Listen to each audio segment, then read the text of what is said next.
বিসমিল্লাহির রহমানির রহিম। Shahbaz city centre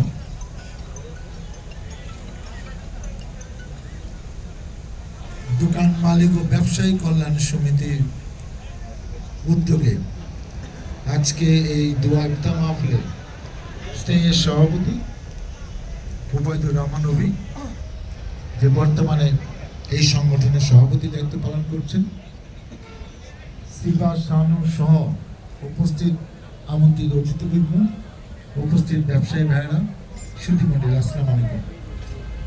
ইফতারের সময় খুব বলার কিছু ইচ্ছাও নাই, রেওয়াজও নাই। আমরা আসছি অনেকদিন পরে, এলাকায় তো থাকতে পারি নাই। খুবই একটা বড় অনুষ্ঠান আয়োজন করছে, এখানে হাজার হাজার লোক ইতিমধ্যে এসছেন, আরও লোক আসছেন। এই এলাকার সাবেক সংসদ সদস্য হিসাবে, একজন নেতা হিসাবে, একজন মুসলমান আরেকজন মুসলমানকে দাওয়াত দিলে দাওয়াত রক্ষা করতে হয়, আরেকজন ব্যক্তি একজন নেতাকে দাওয়াত দিলে নেতারও দায়িত্ব সেই অনুষ্ঠানে যাওয়া। সেই টানে আজকে এখানে এসেছি।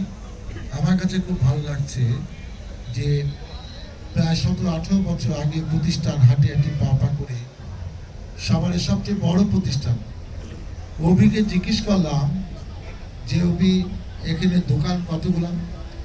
এক সময় 600 কাছাকাছি দোকান ছিল, এখন কমতে কমতে হয়তো 500 কিছু বেশি। কেন অনেকে একাধিক দোকানে মালিক হয়েছে, অনেকে 2টি দোকান মিলে একটা করেছে, 3টা মিলে একটা করেছে। অতএব দোকান মালিকের সংখ্যা কমলেও দোকান কিন্তু 500 বেশি আছে, এবং এতে কোনো সন্দেহ নেই সবচেয়ে বড় এটি মার্কেট এই সাভারের মধ্যে, এবং ভলিউমও বেশি। বিশিষ্ট ব্যক্তিরা এখানে ব্যবসা করেন, তাদের দোকান আছে। আমি আপনাদের চাই যে আপনারা সুন্দর করে আপনাদের ব্যবসা পরিচালনা করেন। বিগত দিনগুলোতে অনেক রকম ব্যাপার ছিল, সেই সব কাহিনী আর নতুন করে তুলব না। অভি তার দুঃখের আক্ষেপের কাহিনী বলল যে সে এখানে গুরুত্বপূর্ণ পদে আছে, কিন্তু এদের ব্যবসায়ীদের নিয়ে অনুষ্ঠান হচ্ছে, সেই অনুষ্ঠানে সে থাকার সুযোগ পায় না। নিয়মটা কি হয়?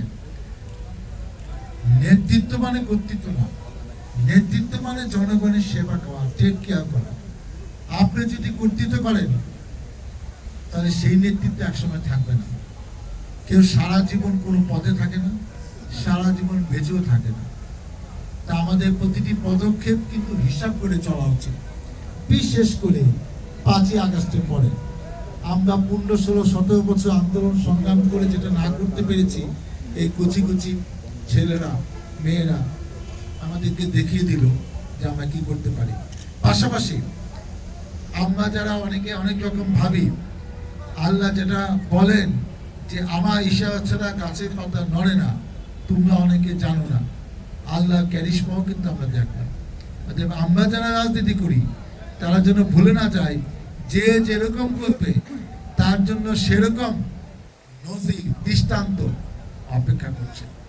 অতীতে অনেকে ভুলভ্রান্তি থাকতে পারে, আমাদেরও হয়তো ভুলভ্রান্তি হয়েছে। এখন থেকে আমরা যেন হিসাব করে পাবো, কারণ এই দিন না, সামনে একটি নির্বাচন হবে, যে নির্বাচনে জনগণ ভোটের মাধ্যমে, এবং আমি নিশ্চিত যে অত্যন্ত সুন্দর শান্তিপূর্ণ পরিবেশে 100% একটি সুষ্ঠু নির্বাচন হবে। সেই নির্বাচনে যদি ভাগ্য প্রসন্ন হয়, জনগণের ম্যান্ডেট নিয়ে আমরা দায়িত্ব নিয়ে কাজ করতে চাই, আপনাদের সেবা করতে চাই। মহান আল্লাহ তাআলা আমাকে যেন সেই তৌফিক দেয়। রমজান মাস সিয়াম সাধনের মাস, ইবাদত বন্দেগীর মাস, ধৈর্যের মাস। এই মাসে কিন্তু আমাদের পবিত্র গ্রন্থ কোরআন নাজিল হয়েছে। সামনে একটি বরকতময় দিন আসছে, শবে কদর, যে দিনে আমরা যদি একটু আল্লাহকে ডাকার চেষ্টা করি, ইবাদত বন্দেগী করি, অনেকে সারা জীবনে গুনাহ মাফ হয়ে যাবে। তা আমরা এই মাসটা যেন এই ব্যাপারগুলো মাথায় নিয়ে যেন আমরা সবাই চলি। আজকে এখানে দোয়া হবে, আমরা আপনাদের ব্যবসায়ী কল্যাণের জন্য দোয়া করবেন, আমরা আমাদের সুস্বাস্থ্যের জন্য দোয়া করবেন, যারা দুনিয়া থেকে চলে গেছে তাদের জন্য দোয়া হবে। আপনারা ভালো থাকেন, সুস্থ থাকেন, আপনাদের ব্যবসা আপনারা আপনাদের ইচ্ছা মতো, আপনাদের নিয়ম অনুযায়ী আপনারা যেন পরিচালনা করতে পারেন। আপনার সকলের সহযোগিতা নেওয়া মহান আল্লাহ তাআলার কাছে এতে আমার প্রত্যাশা। আপনারা ভালো থাকেন, সুস্থ থাকেন। আগামী দিনে আপনাদের সাথে, আপনাদের পাশে আমি আছি, এই প্রত্যাশা ব্যক্ত করে শেষ করছি। আল্লাহ হাফেজ। বাংলাদেশ জিন্দাবাদ।